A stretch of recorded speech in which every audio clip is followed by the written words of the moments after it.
जनता TV देख रहे हैं आप और मैं हूं आपके साथ जावेद अली।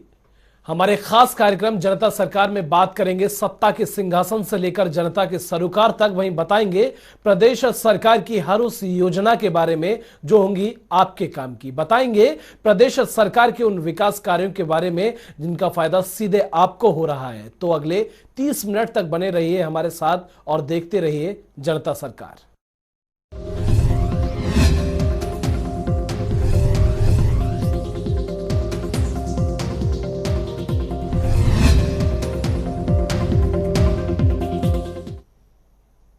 तो अपने खास कार्यक्रम जनता सरकार की शुरुआत करेंगे हरियाणा पुलिस को उसके ध्वज और गठन चिन्ह के लिए प्रेसिडेंट कलर पुरस्कार से सम्मानित किए जाने पर मुख्यमंत्री मनोहर लाल ने हरियाणा पुलिस को बधाई दी। वहीं सीएम मनोहर लाल ने कहा कि हरियाणा पुलिस को उसके ध्वज और गठन चिन्ह के लिए प्रेसिडेंट कलर पुरस्कार से सम्मानित किया गया है। इससे राज्य पुलिस भविष्य में प्रेरणा और समर्पण के साथ काम करने के लिए और अधिक प्रोत्साहित होगी।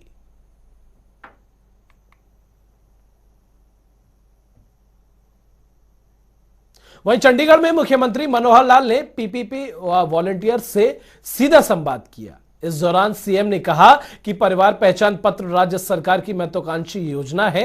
भविष्य में सरकार की योजनाओं का लाभ परिवार पहचान पत्र से ही मिलेगा और सभी परिवारों की आमदनी, परिजनों की जन्मतिथि, रोजगार एवं शिक्षा को सत्यापित करना अनिवार्य होगा। वहीं उन्होंने कहा कि समर्पण पोर्टल में अब तक 1485 वॉलंटियर जुड़ चुके हैं, जिनमें सबसे ज्यादा युवा हैं।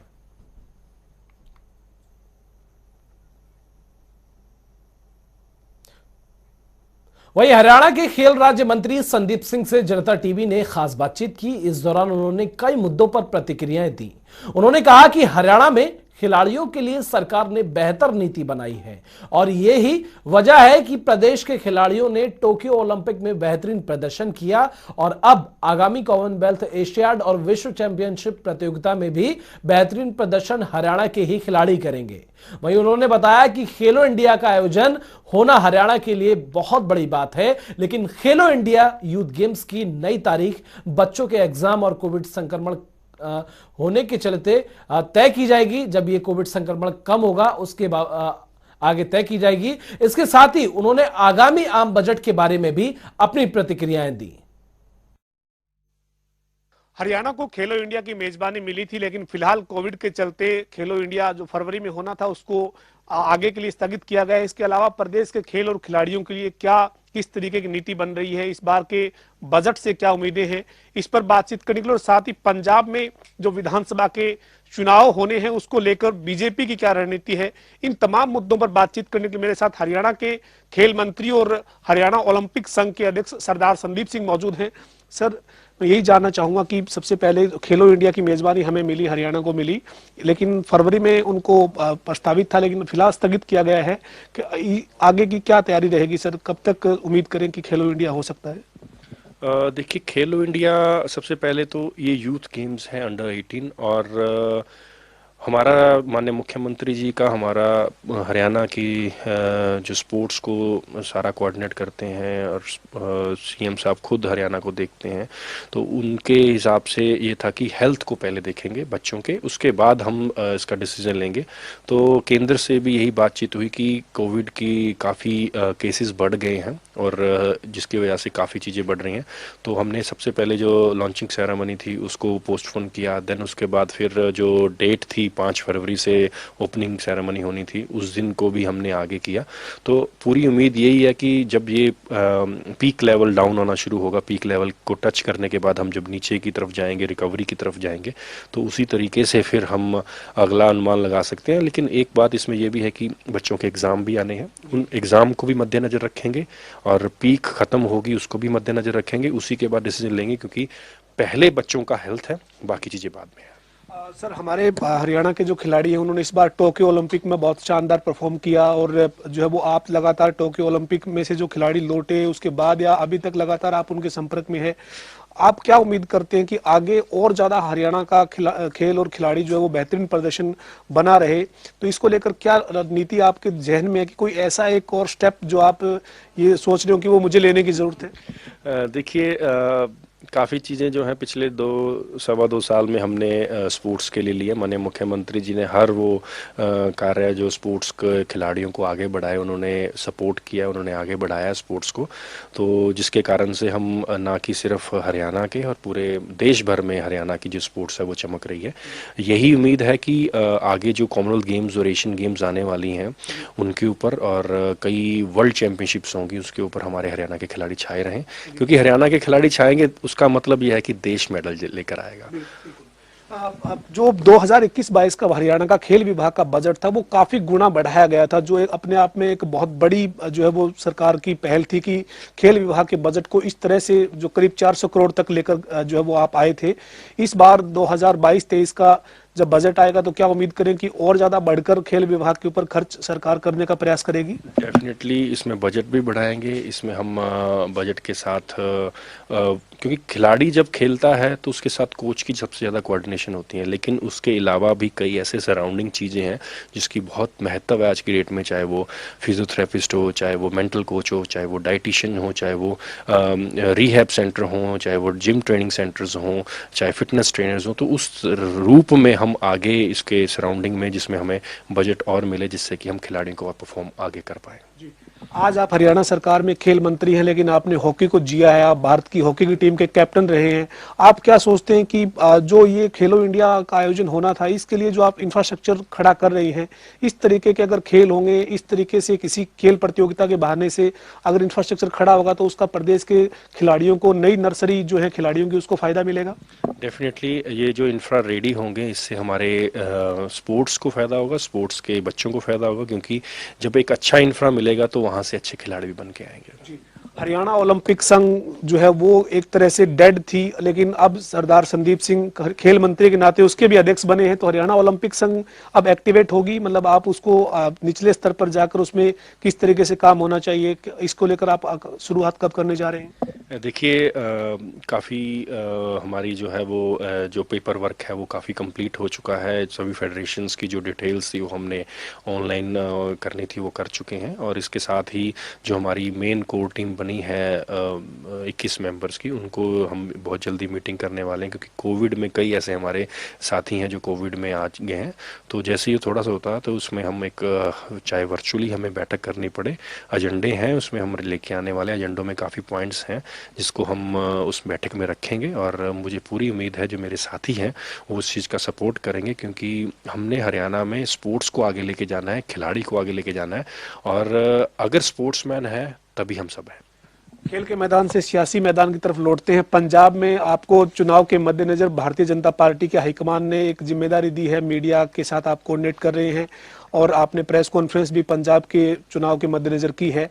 क्या तैयारी आप देखते हैं कांग्रेस और अकाली दल, बीजेपी, और पंजाब में जो बीजेपी का गठबंधन कैप्टन अमरिंदर सिंह के साथ, या फिर किसान के जो संगठन बने हैं वो भी चुनाव मैदान में, एक क्या समीकरण देखते हैं? आपका व्यू क्या है इस पूरे चुनाव प्रक्रिया पर? देखिए अभी चुनाव को ये नहीं कह सकते कि चुनाव खुला है। चुनाव के अंदर कुछ भी अप एंड डाउन हो सकता है, और सबसे बड़ी बात है कि भारतीय जनता पार्टी का ग्राफ डे बाय डे और बढ़ रहा है। काफिला जो है वो बढ़ रहा है, लोग शामिल हो रहे हैं, और भारतीय जनता पार्टी के जो हमारे राष्ट्रीय अध्यक्ष जी जेपी नड्डा जी, उनका भी हमेशा जो बयान आते हैं वो यही है कि पंजाब में हमने काफ़ी कुछ करना है, और वो कर भी रहे हैं। और माननीय प्रधानमंत्री जी ने भी पिछले कई सालों से लगातार पंजाब में कई अनाउंसमेंट्स और कई चीज़ें जो हैं पंजाब को दी हैं, जो बहुत टाइम पहले लोगों की मांग थी, वो मांग माननीय प्रधानमंत्री जी ने पूरी की है। तो ये लोग समझ सकते हैं कि आज की डेट में उनके लिए सबसे ज़्यादा जो काम करने वाली पार्टी है वो कौन सी है, और पार्टी रिलीजियसली भी और राजनीतिक तौर पर भी, और लोगों की जो ग्रास रूट पर समस्या है उसके ऊपर भी जो पूरा खरी उतरे, वो पार्टी को ही लोग चुनते हैं। लोग समझदार हो गए हैं, और सोशल मीडिया में आप कुछ भी चला लो, और आजकल ट्रोल्स बहुत चलती हैं, आजकल बहुत सी ऐसी छोटे छोटे क्लिप्स बनते हैं, वीडियो क्लिप्स बनते हैं, रील्स बनती हैं कि ये हो गया वो हो गया, लेकिन लोग समझदार हैं। हंसना सब पसंद करते हैं, लेकिन फैक्ट यह है कि जो जब वोट देने जाएंगे, बटन दबाएंगे, तो वो काफ़ी बार ये सोचेंगे कि हमारे हक के लिए कौन खड़ा होगा, हमारे लिए कौन खड़ा होगा, और हमारे लिए, हमारे एरिया के लिए, हमारे इलाके के लिए, हमारे सूबे के लिए कौन काम करेगा। पंजाब में जब प्रधानमंत्री नरेंद्र मोदी आए तो उनके काफिले को रोक लिया गया, वो जो है वो कार्यक्रम स्थल पर नहीं जा पाए। कांग्रेस की सरकार इस पूरे मामले में एक तरह से विफल रही। क्या आपको लगता है कि प्रधानमंत्री की सुरक्षा नहीं दे पाना जैसा एक बड़ा मुद्दा है, इसका इस चुनाव में कांग्रेस को खामियाजा भुगतना पड़ेगा? देखिए, बीइंग अ कॉमन मैन, ये मैं व्यू देता हूँ बीइंग अ कॉमन मैन, कि सबसे बड़ा है कि प्रधानमंत्री जी हमारे सबके हैं, कोई एक पार्टी के नहीं है, पूरे देश के प्रधानमंत्री जी हैं, उनको चुना गया है। जब भी कोई इंसान चुना जाता है, चाहे वो एक एमसी चुना जाए, चाहे वो एक सरपंच चुना जाए, चाहे वो एक विधायक हो, एमपी हो, या एक प्रधानमंत्री जी जिनको चुना जाते हैं, तो वो एक एक समुदाय के या एक पार्टी के नहीं होते, वो सबके साझे हो जाते हैं। तो वो जब पूरे देश के प्रधानमंत्री जी जिस भी स्टेट में जाएंगे, तो मुझे लगता है कि हमारे तो भारतीय सभ्यता में है कि हमारा कोई भी गेस्ट आए तो हम उसका स्वागत करें।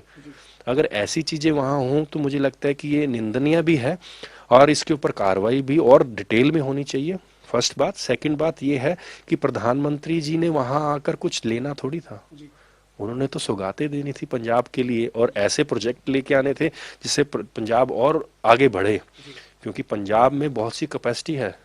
जो पंजाब कुछ साल पहले बाकी स्टेट उनको फॉलो करते थे, आज पंजाब का ये हाल है, इन पिछले कुछ सालों से ये कर दिया है कि पंजाब दूसरे स्टेट को फॉलो करता है। हम स्पोर्ट्स की बात देख लीजिए, मैं जब खेलता था, हमारे जितने भी साथी थे, हम ये बोलते थे आपस में कि यार काश हम पंजाब से होते तो हमें पंजाब में नौकरी मिलती, पंजाब में पैसे जो मिलते हैं वो मिलते। आज ये हाल है कि पंजाब के खिलाड़ी ये कहते कि हम काश हरियाणा के होते। तो ये चीजें आप देख सकते हैं कि कितना बदलाव आया है। ये बदलाव कोई आम इंसान या कोई एक इंसान नहीं कर सकता, ये पूरी की पूरी पार्टी जो सरकार होती है वहाँ की वो करती है। तो देख लीजिए 2014 से हरियाणा में भारतीय जनता पार्टी की सरकार है, तो लगातार हर फील्ड के ऊपर काम कर रही है, जिसकी वजह से उनका ग्रोथ हुआ है, ग्रो हुई है। आज जो है वो केजरीवाल पंजाब आ रहे हैं, ऐलान अपने सीएम कैंडिडेट का करने वाले हैं, लेकिन एक जो सर्वे करवाया है और जो एक आकलन सामने आ रहा है, उसमें भगवंत मान को ही जो है वो सीएम का चेहरा आम आदमी पार्टी पंजाब में बना सकती है। आपका भारतीय जनता पार्टी ने जो जिम्मेदारी पंजाब में आपको दी है, उस नाते या कैबिनेट मंत्री हरियाणा के नाते क्या देखते हैं, भगवंत मान पे लोग पंजाब के भरोसा करेंगे? देखिए, सर्वे में आप किसी को भी आ सकता है, मैंने पहले भी कहा कि सोशल मीडिया के सर्वे से या वैसे सर्वे से कोई भी आ सकता है, लेकिन सबसे बड़ी बात यह है कि लोग उसको एक्सेप्ट करते हैं कि नहीं करते। लोग समझदार हैं।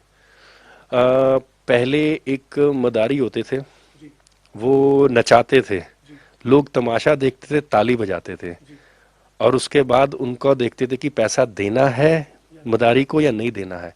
उससे भी ज्यादा समझदार हो गए लोग। मेरा अंतिम सवाल है, पंजाब में कुछ किसानों के जो दल हैं वो बने हैं और राजनीतिक तौर पर अब चुनाव मैदान में उतरे हैं, गठबंधन भी हो गया है। मैं गुरनाम सिंह चडोनी और जो दूसरा किसानों का पंजाब का धड़ा है उनकी बात कर रहा हूं, उनका गठबंधन हो गया, वो चुनाव लड़ रहे हैं। लेकिन एक बड़ा बयान गुरनाम सिंह चडोनी ने थोड़ी देर पहले दिया है, वो कह रहे हैं कि पंजाब में अफीम की खेती को मान्यता मिलनी चाहिए, अफीम की खेती पंजाब में होनी चाहिए। इस तरीके के बयान को आप किस तरह का बयान मानते हैं? देखिए, पहली बात तो मैंने अभी तक उनके कोई बयान ऐसा सुना नहीं है, लेकिन अगर आप कह रहे हैं तो मैं इसके ऊपर मैं ये डेफिनेटली कहूँगा कि फिर तो काफ़ी चीज़ें बदल जाएंगी। वहाँ तो ऑलरेडी यूथ जो है वो नशे की तरफ जा रहा है, और यूथ को हमने बचाना है, गंवाना नहीं है। बहुत शुक्रिया से बातचीत करने के लिए। हमारे साथ हरियाणा के खेल मंत्री संदीप सिंह मौजूद थे, जिन्होंने तमाम मुद्दों पर बात की। प्रदेश सरकार और खेल विभाग जो खिलाड़ियों को लेकर नीति बना रहा है और जो हरियाणा में खिलाड़ियों को लेकर जो काम हुए हैं उसकी जानकारी दी। साथ ही पंजाब में बीजेपी का ग्राफ बढ़ रहा है, ये संदीप सिंह का दावा है। साथ ही उनका ये कहना है कि पंजाब में कांग्रेस की सरकार हर मोर्चे पर विफल रही है। वीडियो जर्नलिस्ट रवि के साथ पवन सिंह और जनता टीवी, चंडीगढ़। वहीं चंडीगढ़ में हरियाणा के शिक्षा मंत्री कंवरपाल गुर्जर से जनता टीवी ने खास बातचीत की। इस दौरान शिक्षा मंत्री ने बताया कि स्कूलों में चल रहे वैक्सीनेशन को लेकर बच्चों में काफी उत्साह है। प्रदेश में 51% के करीब स्कूलों में वैक्सीनेशन लग चुकी है, जिनमें 17 जिलों में 50% से ज्यादा का आंकड़ा है। इसके साथ ही उन्होंने कई और अहम मुद्दों पर प्रतिक्रिया दी। देखिए, हरियाणा में बच्चों को वैक्सीनेशन लगाई जा रही है। 15 साल से 18 साल के जो बच्चे हैं उनको वैक्सीनेट किया जा रहा है और इसके साथ ही हरियाणा के स्कूलों में भी बच्चों को वैक्सीनेशन दी जा रही है। मेरे साथ हरियाणा के स्कूलों में किस तरीके से बच्चों को वैक्सीन लग रही है, कितने बच्चों को अब तक लग चुकी है, इसके अलावा तमाम मुद्दों पर बातचीत करने के लिए हरियाणा के शिक्षा मंत्री कंवरपाल गुर्जर मौजूद हैं। सर, प्रदेश में वैक्सीनेशन का जो एक तरह से अभियान है वो जोर शोर से चल रहा है। अभी जो किशोर हैं 15 साल से 18 साल के, उनको वैक्सीनेट किया जा रहा है। स्कूलों का क्या स्टेटस है? देखिए, उसमें बच्चों में काफी उत्साह है और बहुत उत्साह के साथ वो वैक्सीन लगवा रहे हैं और हमारा स्टाफ भी उसमें पूरा सहयोग कर रहा है और स्कूलों में काफी बड़ी मात्रा में काम चल रहा है और अब तक 51% से ज्यादा जो है बच्चे जो हैं वैक्सीनेट हो चुके हैं। 18 तारीख तक 3,34,839 जो विद्यार्थी हैं उन्होंने वैक्सीन लगवा ली। तो आप ये मानते हैं कि 50% से ज्यादा का आंकड़ा जो है वो क्रॉस हो चुका है? करीब जो वो 10-12 दिन हुए हैं वैक्सीनेशन बच्चों का जो हो रहा है उसमें, तो एक तरह से लोगों में या अभिभावकों में, बच्चों में उत्साह है इसको लेकर? हाँ बिल्कुल, अभिभावक भी जागरूक हैं और उसके साथ साथ बच्चों में भी उत्साह है। तो ये जो वैक्सीनेशन को लेकर आपकी अभिभावकों से या बच्चों से अपील क्या है? सर, एक बार आप क्या कहना चाहते हैं कि जो जिस तरीके से उत्साह है या जिस तरीके से उन्होंने भरोसा किया है वैक्सीनेशन में, आगे इसको बनाए रखें और ज्यादा वैक्सीनेट हैं? हाँ देखिए, मेरी तो अपील यही है कि जिस प्रकार से इस टाइम उत्साह है इसी प्रकार उत्साह बना के रखें और जल्दी से जल्दी इसको पूरा कर लें ताकि इस संक्रमण से बचा जा सके। सर, एक और जो चिंता की जो स्थिति है वो यही है कि प्रदेश में 1 लाख से ज्यादा शिक्षक हैं, लेकिन उनमें से 16,000 के करीब ऐसे शिक्षक भी हैं जिन्होंने एक भी बार वैक्सीन नहीं ली, ना पहली डोज ना दूसरी डोज। हालांकि बाध्य नहीं किया जा सकता जिस तरीके से अब कोर्ट ने भी ये कहा, लेकिन आप क्या कहना चाहेंगे इस तरीके से जो वो इसको गैर जिम्मेदाराना रवैया नहीं कहेंगे? हाँ बिल्कुल, देखिए शिक्षक तो दूसरे लोगों के लिए प्रेरणा देने वाला होता है, उदाहरण होता है एक। तो मैं समझता हूँ कि जो सभी शिक्षक हैं उनको निश्चित तौर से वैक्सीन लगवानी चाहिए। ये बात आपकी सही है कि कोर्ट ने कहा किसी को बाध्य नहीं किया जा सकता, लेकिन स्वयं ही उन्होंने इस प्रकार का उदाहरण प्रस्तुत करना चाहिए कि सभी को डबल डोज लगवाना चाहिए। और कोविड का संक्रमण सर पिछले कुछ दिनों में देखने को मिला कि बहुत ज्यादा तेज गति से बढ़ रहा है। हरियाणा में भी 8-10 हजार मामले जो हैं वो रोज एक तरह से सामने आ रहे हैं। ऐसी स्थिति में स्कूलों को लेकर क्या रणनीति है सर? नहीं, अभी देखिए आज की जो खबरें हैं उसमें तो ये है कि कोरोना कुछ घट रहा है और अगर ये इसी प्रकार से घटता रहा तो निश्चित तौर से इसके बारे में भी विचार कर सकते हैं। 26 तक तो हमने स्कूल की छुट्टियां करी रखी हैं, लेकिन जब हम सेफ महसूस करेंगे तभी हम स्कूल खोलने के बारे में विचार करेंगे। जो स्कूल खोलने का 26 तारीख तक अवकाश है उसके बाद विचार किया जाएगा, लेकिन सर बच्चों का एग्जाम फरवरी-मार्च में रहते हैं और अब की बार क्या कोई विभाग से चर्चा हुई है, क्या तैयारी है, क्या ऑनलाइन ऑफलाइन जिस तरीके से एग्जाम पिछली बार जो स्थिति पैदा हुई थी उसी के मुताबिक रहेंगे? देखिए, वही परिस्थितियों पे निर्भर है। अगर कोरोना ज़्यादा प्रभावित करेगा तब तो हम उसको ऑनलाइन ही लेंगे और अगर परिस्थितियां ठीक रही, जैसे कि उम्मीद भी करी जा रही है कि जिस प्रकार से घटना शुरू हुआ है और अगर मान लीजिए फरवरी तक घट जाता है तो फिर ऑफलाइन लेंगे। और प्रदेश में सर शिक्षकों की कमी की बात लगातार सामने आ रही है, कई बार इस तरीके की चर्चाएं हुई है। आप क्या मानते हैं शिक्षकों की जो कमी है उसको कब तक पूरा कर लिया जाना चाहिए? क्या तैयारी है विभाग की तरफ से, कर्मचारी चयन आयोग को या फिर जो उच्चतर शिक्षा विभाग के लिए हरियाणा लोक सेवा आयोग को क्या रिक्वेस्ट दी जा चुकी है? देखिए, उसके लिए अलग अलग तरीके हैं और वो सारे का इस्तेमाल करेंगे। जहाँ कर्मचारी चयन आयोग को भी हमने लिखा है, चाहे वो हायर एजुकेशन के लिए है, चाहे वो दूसरा अपना पहली से और 12वीं तक के लिए है, तो उसके लिए भी चाहे पीजीटी है, चाहे हमारा टीजीटी है, जो भी है जेबीटी है, उसको भी हम रखने का हमारा प्रयास है। तो हमारी कोशिश है कि ये जो टीचरों की कमी है जल्दी से जल्दी हम पूरा करें इसको। सर, अतिथि अध्यापकों के साथ 2-3 दौर की बातचीत हुई, मुख्यमंत्री जी और आपके साथ अधिकारियों के साथ बातचीत हुई, उनकी तमाम मांगों पर सहमति बनी, लेकिन इसके बावजूद एक जो आंदोलन की राह है उससे गेस्ट टीचर्स की जो यूनियन है वो हट नहीं रही है। कोई अपील आप करना चाहते हो या फिर जो मांगे जिन पर सहमति बनी है उसके बावजूद आंदोलन से नहीं हटना, आप क्या देखते हैं? बिल्कुल गलत है। जब पूरी बात हो चुकी है और उनकी मांगे मानी जा चुकी हैं और उसके अलावा जो उन्होंने मांगा उससे भी अलग ग्रेजुएटी फंड मुख्यमंत्री ने स्वयं घोषणा की, जिसमें एक टीचर को लगभग 2 लाख से लेके 5 लाख तक का लाभ रहेगा। तो ये डिमांड भी थी उनकी डिमांड, ये मुख्यमंत्री जी ने अपने आप किया है। तो उसके बावजूद भी बैठना और ये कहना कि जब तक हमें लिखित में नहीं मिलेगा तब तक हम धरना देकर, मुझे नहीं लगता कि ये कोई औचित्य है। सरकार के ऊपर विश्वास रखना चाहिए। जो है, जो बातें उन्होंने कही, जब सरकार ने उस पर सहमति दे दी तो उसके बाद कोई औचित्य मुझे लगता नहीं है बैठने का। सर, मेरा एक राजनीतिक सवाल है। कई राज्यों में चुनाव हो रहे हैं, चुनावी सरगर्मियां तेज है। हम पड़ोसी राज्य की बात करें पंजाब की, तो वहां पर आम आदमी पार्टी ने अपना चेहरा जो है वो भगवंत मान को घोषित कर दिया है। कांग्रेस चरणजीत सिंह चन्नी के साथ मैदान में नजर आ रही है। भारतीय जनता पार्टी और कैप्टन अमरिंदर सिंह पूर्व मुख्यमंत्री का जो गठजोड़ है, उसकी क्या स्थिति आप देखते हैं? पंजाब के राजनीतिक माहौल पर आप क्या कहेंगे? देखिए, जिस प्रकार की परिस्थितियां पंजाब की हैं और विशेष करके जो आर्थिक स्थिति पंजाब की है, जब हरियाणा बना था तो पंजाब की स्थिति बहुत मजबूत थी और हरियाणा की स्थिति बहुत कमजोर थी। लेकिन इस इतने टाइम के बाद आज की स्थिति ये है कि हरियाणा की स्थिति, आर्थिक स्थिति बहुत मजबूत है और पंजाब की स्थिति उसके मुकाबले में बहुत खराब है। तो इस बात को वहां की जनता भी महसूस कर रही है और अपने किसान के लिए जो हरियाणा की सरकार ने किया तो उसको भी वो देख रही कि यहाँ कहाँ 11 फसलें खरीदी जा रही, वहां केवल 2 या 3 फसलें खरीदी जा रही। ऐसे ही चाहे पेंशन की बात है, हम आज 2750 रुपये दे रहे, वो भी 1500 रुपये देने लग रही। ऐसे और बहुत से काम है जो हरियाणा सरकार करने लग रही और जो पंजाब की सरकार जो है, अभी मैं तो एक डिबेट में था तो वहाँ ये बात कही जा रही थी कि बच्चों को दूध देना चाहिए, जबकि हम दे रहे बहुत लंबे टाइम से। मतलब ये सारा का सारा ऐसा है जो हरियाणा उनसे काफी आगे है। तो इसको वहां का आम आदमी महसूस कर रहा है इस बात को, और वो सोचता है कि इसको अगर कोई ठीक कर सकता है सारे सिस्टम को तो भारतीय जनता पार्टी ठीक कर सकती है। तो मुझे लगता है कि अब की बार भारतीय जनता पार्टी को अच्छी बढ़त वहां पे मिलेगी और अच्छा समर्थन और आशीर्वाद निश्चित तौर से मिलेगा। सर, एक और सवाल है। गुरनाम सिंह चढ़ूनी और दूसरे कुछ किसान यूनियन जो है वो भी राजनीतिक दल बनाकर मैदान में है। गुरनाम सिंह चढ़ूनी का एक बयान आया है सर, वो कह रहे हैं कि अफीम की खेती को मान्यता मिलनी चाहिए पंजाब में, और ताकि जो वो नशा और ज्यादा ना बढ़े। मान्यता देने से अफीम की खेती को अगर मान्यता मिलती है और मंजूरी मिल जाती है तो नशे का कारोबार कम होगा। आपको उनका ये दलील या उनका ये तर्क किस तरह का लगता है? हाँ, उन्हें अपने घोषणा पत्र में यही लेके आना चाहिए, क्योंकि पहले भी उन्हें यही काम किया कि जिस प्रकार से लोगों को बहकाने का काम किया, अभी ये दूसरा भी उनका बयान भी इसी प्रकार का गया। तो निश्चित तौर से घोषणा पत्र में रखना चाहिए। मैं समझता हूँ अफीम के ऊपर जो रोक लगी, क्योंकि अफीम की एक लत होती है, अगर कोई व्यक्ति उसको खाना शुरू कर दे तो छोड़ नहीं सकता उसको। तो हमारे से पूर्व जो एक निर्णय लिया गया, जो भी सरकारें उस टाइम थी, जो भी नेता उस टाइम थे, उन्होंने इस करके निर्णय लिया क्योंकि एक लत बन जाती है और इससे फिर बचा नहीं जा सकता, इसलिए इसके ऊपर रोक लगाई गई। तो मैं नहीं समझता कि उनका बयान से मैं सहमत नहीं, बिल्कुल भी ये सही नहीं है। और इस बात की मुझे बहुत खुशी है कि जो किसान संगठन है वो चुनाव की राजनीति में हिस्सा ले रहे हैं। निश्चित तौर से अगर आप कुछ करना चाहते हैं, आप कहते हैं कि हम इस वर्ग के प्रतिनिधि हैं, तो वो वर्ग आपको अपना प्रतिनिधि मानता भी है नहीं, एक बार पूछ तो लो उससे। तो निश्चित तौर से उन्होंने जो निर्णय लिया मैं उसका स्वागत करता हूँ, बहुत अच्छा निर्णय उनका।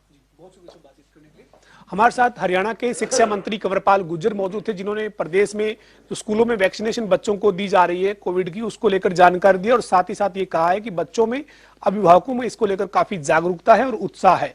इसके अलावा पंजाब में जो राजनीतिक सरगर्मियां हैं उस पर कंवरपाल गुर्जर का कहना है कि पंजाब में बीजेपी का ग्राफ बढ़ रहा है, लेकिन गुरनाम सिंह चढ़ूनी और अन्य जो किसान यूनियन जो राजनीतिक फ्रंट के साथ मैदान में है, उसका उन्होंने स्वागत करते हुए कहा है कि जब किसान नेता की बात की जाती है तो ऐसे में चुनावी मैदान में आकर देखना चाहिए कि क्या वाकई में आप उनके जनप्रतिनिधि हैं या नहीं है।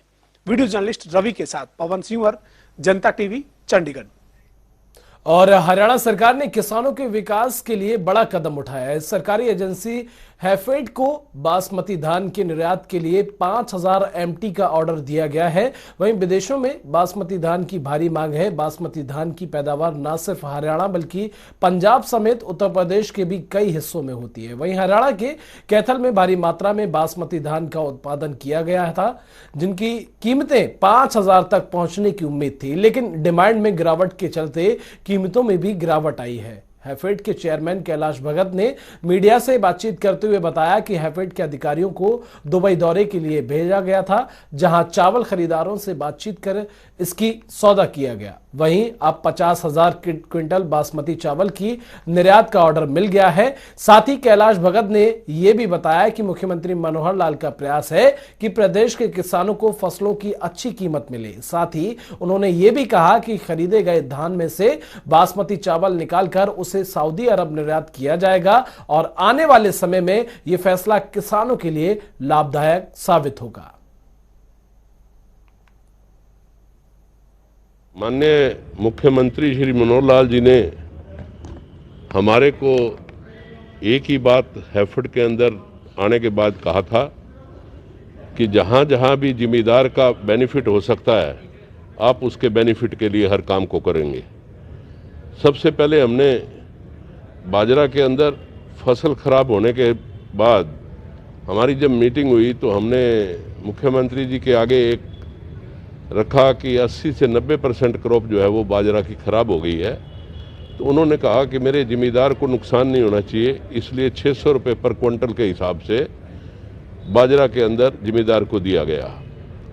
उसके कुछ ही टाइम के बाद बासमती की फसल बाजार में आने के बाद एकदम गिरावट की तरफ चल पड़ी और हमने बासमती की खरीद को शुरू कर दिया कि जिससे जिम्मेदार का बचाव हो सके।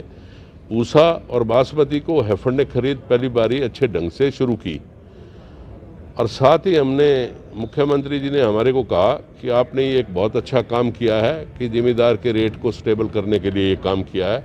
उसके बाद हम सऊदीया गए और सऊदी से हमारे को पहला ऑर्डर जो है वो 5,000 मीट्रिक टन बासमती का मिला, जो एक बहुत बड़ी उपलब्धि है। और इसी के साथ साथ हम कई नए प्लांट जो हैं वो अलग अलग जगह पे लगाने जा रहे हैं, जिससे अगले हर सालों के अंदर जो है वो कंटिन्यूसली जो भी परचेज किसी तरह की भी होगी जिसके अंदर हम जिम्मेदार का फ़ायदा कर सकेंगे, मार्केट के अंदर कोई नीचे जाती है, उसके अंदर हैफेड जो है उस काम को करेगी जिससे जिम्मेदार का फ़ायदा हो। इससे किसानों को बहुत फ़ायदा हुआ है। पूरे हरियाणा प्रदेश में आपको पता था कि ये रेट 3,000 रुपये का टच कर जाता उस टाइम, और जिसके आने के बाद हमारे आने के बाद वो मार्केट 3700-3800 रुपये पे आराम से खड़ी रही और जिसके कारण सौदे हो गए और पूरे हिंदुस्तान का जो है वो माल बिका। और फिलहाल के लिए हमारे खास कार्यक्रम जनता सरकार में इतना ही। देश और दुनिया की तमाम खबरों के लिए आप देखते रहिए जनता टीवी।